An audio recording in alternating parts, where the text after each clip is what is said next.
వెంకటస్వామి గాని వీళ్ళిద్దరు కూడా హైకమాండ్ హైకమాండ్ నిర్ణయం తీసుకోవాలి.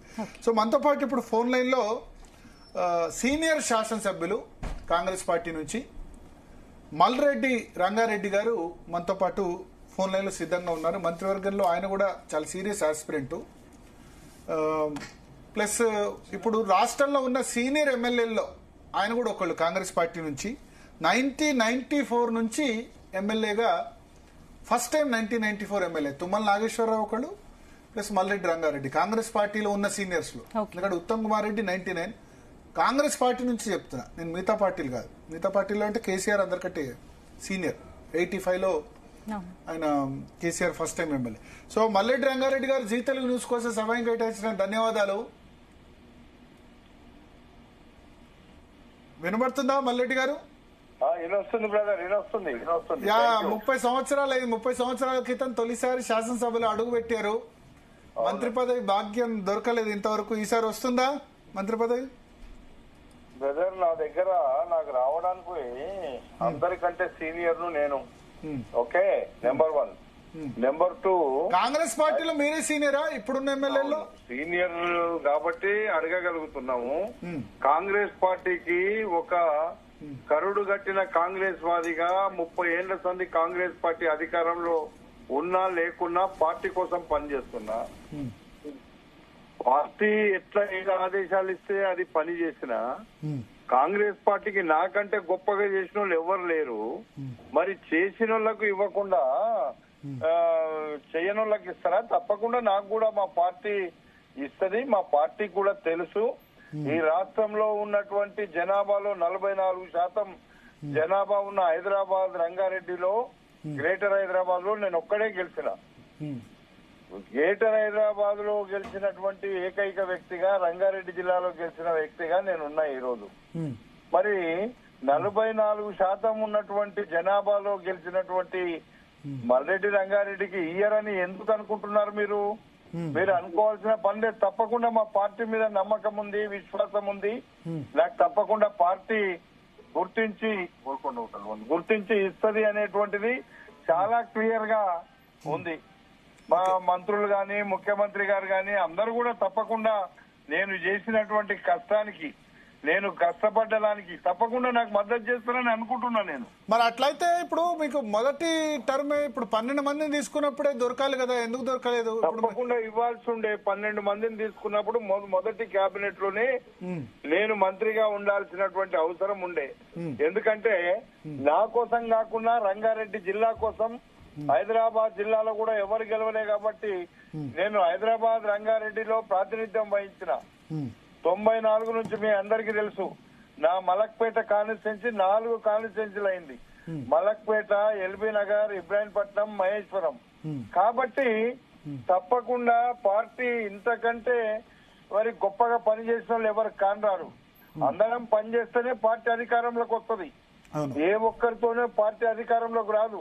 ప్రతి కార్యకర్త నుంచి నాయకుని వరకు పనిచేసినప్పుడే అది అధికారంలోకి వస్తుంది. వాళ్ళకి గౌరవం ఇస్తేనే రేపు మళ్ళీ అందరూ పనిచేస్తారు. రేపు హైదరాబాద్ రంగారెడ్డిలో లోకల్ బాడీ ఎన్నికలు ఉన్నాయి.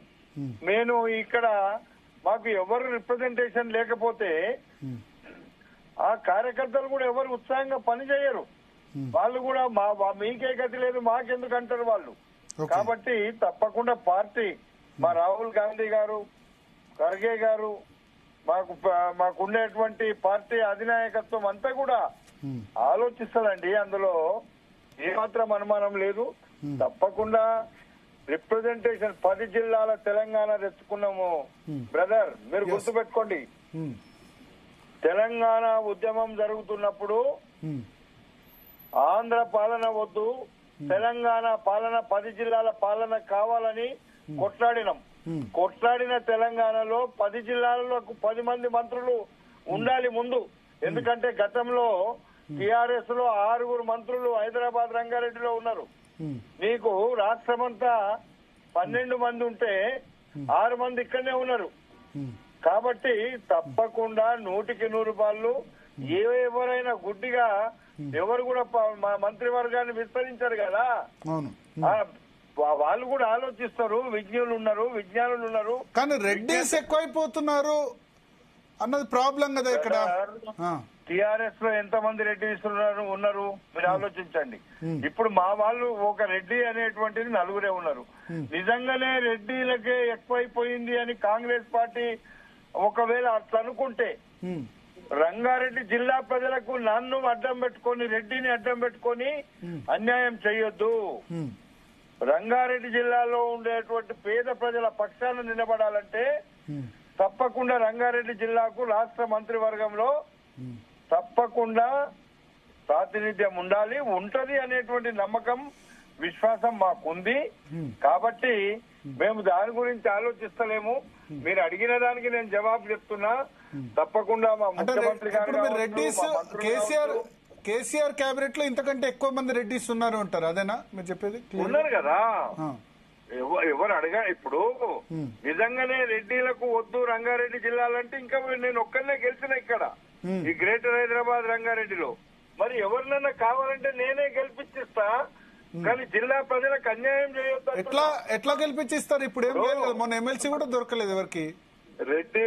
రెడ్డిలకు ఇవ్వము, ఈయన రంగారెడ్డి జిల్లాలో గెలిచినోడు ఒక్కడే రెడ్డి అని అంటే ఎవరన్నా అంటే ఆ ప్రాతినిధ్యం కోసం రంగారెడ్డి జిల్లా ప్రజల పక్షాన నిలబడి ఎవరిని కూడా గెలిపియమంటే నా సీట్ ఇచ్చి గెలిపించడానికి నేను తయారుగా ఉన్నా. కానీ రంగారెడ్డి జిల్లా ప్రజలకు అన్యాయం మనం చేయొద్దు. రేపు లోకల్ బాడీ ఎన్నికలు ఉన్నాయి, మాకు రంగారెడ్డిలో ఉన్నాయి, హైదరాబాద్ లో ఉన్నాయి. ఇప్పటికే మాకు ఎంపీలు లేరు, ఎమ్మెల్యే లేరు. ఇక్కడ ఉండేటువంటి మేము ఎవరిని గెలవలేదు ఇక్కడ. కాబట్టి మేము చాలా వీక్ గా ఉన్నటువంటి రంగారెడ్డి హైదరాబాద్ లో ఇంకా వీక్ చేయాలనుకుంటే ఇయర్ గాని తప్పకుండా ఇస్తారు మా వాళ్ళు. మా పార్టీ రాహుల్ గాంధీ గారు అక్కడ ఉన్నారు, అక్కడ మా పార్టీ అధ్యక్షుడు ఖర్గే గారు ఉన్నారు, ఇక్కడ మా ముఖ్యమంత్రి గారు ఉన్నారు, మంత్రులు ఉన్నారు. ముఖ్యమంత్రితో పాటు మంత్రులు అందరూ కూడా ఆలోచిస్తారు కదా. ఎవరు ఏకపక్ష నిర్ణయం తీసుకొని రంగారెడ్డి హైదరాబాద్ జిల్లాలకు అన్యాయం చేస్తారని అనుకోవడం లేదు. ఓకే, కానీ రంగారెడ్డి హైదరాబాద్ మరి కాంగ్రెస్ పార్టీని శిక్షించారు కదా ఇక్కడ ప్రజలు, ఒక్క సీటు కూడా ఇవ్వలేదు, మొత్తం రూరల్ లో వచ్చింది. గెలిచినాను కదా, అందుకే ఒకవేళ ఒకవేళ మల్రెడ్డి రంగారెడ్డి అనేటువంటి వ్యక్తి అడ్డం వస్తే జిల్లా ప్రజల కోసము మీరు ఎవరిని పార్టీని నమ్ముకొని ఉన్నాను కాబట్టి, పార్టీ కష్టకాలంలో పనిచేసిన కాబట్టి పార్టీకి ఉండేటువంటి కార్యకర్తలకు జిల్లా ప్రజలకు అన్యాయం చేయకుండా అవసరమైతే నేను ఎవరినైనా గెలిపించుకొచ్చి నా సీటు ఖాళీ చేసి గెలిపించుకొట్టి ఇస్తాను కూడా చెప్పినా. తప్పకుండా మా పార్టీ అధిష్టానం ఏదన్నా ఆలోచించని. మల్రెడ్డి రంగారెడ్డికి ఇవ్వకుంటే పర్వాలేదు, రంగారెడ్డి జిల్లాకు ఇచ్చి తీరాల్సినటువంటి అవసరం తప్పకుండా ఉన్నది. మనం అన్నమే 10 జిల్లాల తెలంగాణ అన్నము. 10 జిల్లాలలో 10 మంది మంత్రులను పెట్టినాకనే మిగతా 6 జిల్లాలకు ఎవరిని పెట్టినా అందరూ కూడా సమ్మతంగా ఉంటది. కాబట్టి 10 జిల్లాల మంత్రులు వచ్చినాక రాష్ట్రంలో సగభాగమైనటువంటి ఈ రాష్ట్రంలో సగభాగం ఉన్నటువంటి రంగారెడ్డి హైదరాబాద్ జిల్లాకు మంత్రి లేకుండా ఉండడానికి వీలు లేదని మా అధిష్టాన వర్గాన్ని కోరుతున్నాం.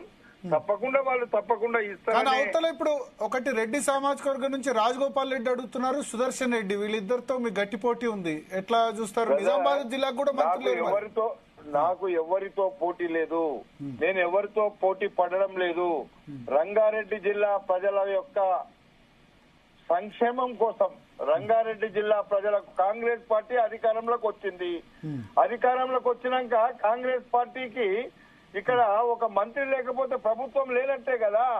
మీరు సగభాగం ఉన్నటువంటి రంగారెడ్డి జిల్లాలో, రంగారెడ్డి హైదరాబాద్ లో మనము 42-44% ఉన్నటువంటి పాపులేషన్, స్టేట్ పాపులేషన్ లో మనం మంత్రి లేకపోతే ప్రభుత్వం సగానికే ఉన్నట్టు లెక్క అవుతుంది.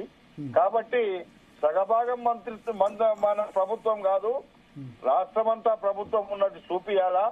రేపు మనము ఎన్నికలకు పోబోతుంటాం, లోకల్ బాడీ ఎన్నికలు ఉన్నాయి. కాబట్టి తప్పకుండా ఎట్టి పరిస్థితుల్లో రంగారెడ్డి జిల్లా హైదరాబాద్ జిల్లాకు నాయకత్వం వహించడానికి, ప్రభుత్వంలో భాగస్వాములు కావడానికి ఇవ్వవలసినటువంటి అవసరం ఉంది అని మా పార్టీ గుర్తించింది. ఆ గుర్తింపుతోనే ఇస్తది. కొద్దిమంది అనుకుంటున్నారు ఏదో పేర్లు వచ్చినాయి రాదేమో అని. కొద్దిమంది అంటారు ఏంటంటే విజయశాంతి హైదరాబాద్ జిల్లా కోటా కిందకి వస్తారేమో, హైదరాబాద్ నుంచి ఎమ్మెల్సీ రానియండి. విజయశాంతి వచ్చినా పర్వాలేదు. ఇప్పుడు గతంలో 6 మంది మంత్రులు ఉన్నారు 2 జిల్లాలలో. ఇప్పుడు 2 జిల్లాలకు 2 ఇస్తే పోయేదేం లేదు. గతంలో అంటే టిఆర్ఎస్ లో సవితా ఇందారెడ్డి, తలసాని హైదరాబాద్ నుంచి తలసాని శ్రీనివాస్ యాదవ్, మహమూద్ అలీ, రంగారెడ్డి నుంచి మల్లారెడ్డి, సవితా ఇందారెడ్డి, లాస్ట్ లో Mahender Reddy, plus Padmarao Goud deputy speaker 6 speaker ఉన్నాడు. అవును, అంటే 5 మంత్రులు ఒక డిప్యూటీ స్పీకర్ ఉన్నారు, 6 ఉన్నారు. హైదరాబాద్ రంగారెడ్డి నుంచి. నేను ఏమంటున్నా అంటే సగభాగం ఉన్నటువంటి హైదరాబాద్ రంగారెడ్డికి ఇవ్వకుండా క్యాబినెట్ ఉంటే దానికి అర్థం కూడా ఉండదు కదా. మరి ఎందుకు ఇట్లా ఈ సంవత్సరంన్నర పాటు మీరు అన్నట్టు హైదరాబాద్ రంగారెడ్డిలో 42% పాపులేషన్ ఉంది. మరి సంవత్సరం మీద 3 నెలలు ఇట్లా ఈ విధంగా రిప్రజెంటేషన్ లేకుండా ఉంచడం కూడా కరెక్ట్ కాదు కదా హైదరాబాద్ రంగారెడ్డిని. అది 2వ క్యాబినెట్ లో ఇస్తామని ముందు నుంచి అంటున్నారు. అది రేపు తప్పకుండా బ్రదర్, నేను మీరు చెప్పేదానికి అంటే నాకు అనుమానం ఏంటంటే మీ టీవీలలో లేకపోతే మీడియాలో సోషల్ మీడియాలో మాట్లాడుతుండ్రేమో తప్ప మాకున్న సమాచారం మా అధిష్టాన వర్గం మా రాహుల్ గాంధీ గారు ఇక్కడ మా వాళ్ళకి ఇక్కడ ముఖ్యమంత్రికి గాని ప్రభుత్వానికి గాని మంత్రులకు గాని చెప్పుంటాడు. తప్పకుండా ఈ 2 జిల్లాలల్లో మీరు అక్కడ రిప్రజెంటేషన్ ఉండాల్సిందే అని చెప్పకుండా ఉండడు ఆయన. ఎందుకంటే మమ్మల్ని అందరినీ చూడాల్సింది ఆయన్నే. ఎవరినో ఒకరినో ఇద్దరినో చూసి పార్టీ ఉండదు కదా. పార్టీ అందరి కోసం, మేము పార్టీ కోసం. కాబట్టి మీకు చీఫ్ విప్ పదవి ఆఫర్ చేస్తున్నారు అని చెప్తున్నారు, అదేమన్నా కరెక్టా? అంటే ఏమైనా ఫోన్ వచ్చిందా? నాకు ఏది తెలియదు.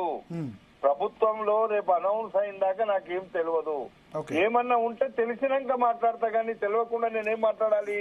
ఇప్పుడు మీకు నిన్న మీటింగ్ తర్వాత ఫోన్ వచ్చిందా సార్ హైకమాండ్ నుంచి? లేదు, లేదుకెళ్ళి ఎవరికి రాలేదు, నాకు కూడా రాలేదు. మేబీ ఉగాది రోజా థర్డ్ మధ్యలో ఉంటుందా? ఉగాది నుంచి థర్డ్ మధ్యలో బ్రదర్, మేము ఒక పార్టీకి అంకితమై ఉన్నాము. పార్టీ ఏ డిసిషన్ తీసుకున్నా ఆ డిసిషన్ వెంబడి పోవాలి కాబట్టి పార్టీ కూడా విజ్ఞతతో ఆలోచిస్తుంది కాబట్టి మేము ఏం మాట్లాడలేము ఇప్పుడు. కాబట్టి మీరు ఇది అనౌన్స్ అయినాక మీరు మాట్లాడండి, అప్పుడు మాట్లాడితే దానికి ఏమైనా జవాబు చెప్పగలుగుతా. ఒకటి ఇప్పుడు మరి హైదరాబాద్ రంగారెడ్డికి సంబంధించిన ఇంపార్టెన్స్ మీరు అన్నట్టు 42% పాపులేషన్. రేపు డీలిమిటేషన్ జరిగితే కూడా సీట్లు ఇక్కడనే ఎక్కువ పెరుగుతాయి. అవును, ఇంకా పెరుగుతాయి సీట్లు. అందుకే సగభాగం అవుతుంది. అప్పుడు సగం సీట్లు రంగారెడ్డి హైదరాబాద్ ఉంటుంది ఈ రాష్ట్రంకి. లాస్ట్ టైం డీలిమిటేషన్ అయినప్పుడే మీ మలక్పేట 4 ముక్కలైంది, 4 సీట్లు అయింది. ఏమైంది? మలక్పేట, ఇబ్రహీంపట్నం, మహేశ్వరం, ఇంకోటి ఇబ్రహీంపట్నం, మహేశ్వరం, ఎల్బీ నగర్ 4 కూడా మలక్పేటే. నేను ఎమ్మెల్యేగా 10 సంవత్సరాలు ఉన్నా అక్కడ. అది 94 మళ్ళీ 2004 ఉన్నారు. 2009 లో మలక్పేట ముక్కలు కావడంతో మొన్న కూడా గెలిచిన దుర్మార్గులు 300 ఓట్లతో ఓడించారు కదా పోయినసారి. అప్పుడు బీఎస్పీ సింబల్ నిన్న అసెంబ్లీలో కూడా చెప్పిన, అరే సన్నాసులారా మీరు నన్ను ఓడించారు కదా గెలిచినాక మీరు గుండె మీద చేసుకొని చెప్పండి అని చెప్పిన. ఎవరు తప్పుడు చేయలే. అందుకే ఇవన్నీ మామూలే. కానీ అంటే మీరు 40,000 మెజార్టీతో కదా గెలిచింది మొన్న మెజార్టీ 40,000 మళ్ళీ రంగారెడ్డి 41,000తో గెలిచిన బ్రహ్మాండమైన మెజార్టీ. హైదరాబాద్ రంగారెడ్డిలో చిత్తుగా ఓడిపోయినారు. ఉన్నాం కాంగ్రెస్ పార్టీ 2 జిల్లాలలో. ఇప్పటికే మేము కాంగ్రెస్ పార్టీ చాలా వీక్ ఉన్నాం. కాబట్టి తప్పకుండా మా పార్టీ నాయకత్వం ఆలోచిస్తుందండి, అందులో అనుమానం లేదు. మీనాక్షి నటరాజన్ తో మాట్లాడారా? గెలిచిన 41,000తో గెలిచిన కాబట్టి మల్రెడ్డి రంగారెడ్డికి ప్రజలలో సింపతి ఉంది. ఆయనకు ఇంతమంది లేని ఒక్కడి గెలిచిందని మా వాళ్ళు ఆలోచించారా? ఆ మాత్రం ఆలోచిస్తారు తప్పకుండా. మీనాక్షి నటరాజన్ తో కలిసారా?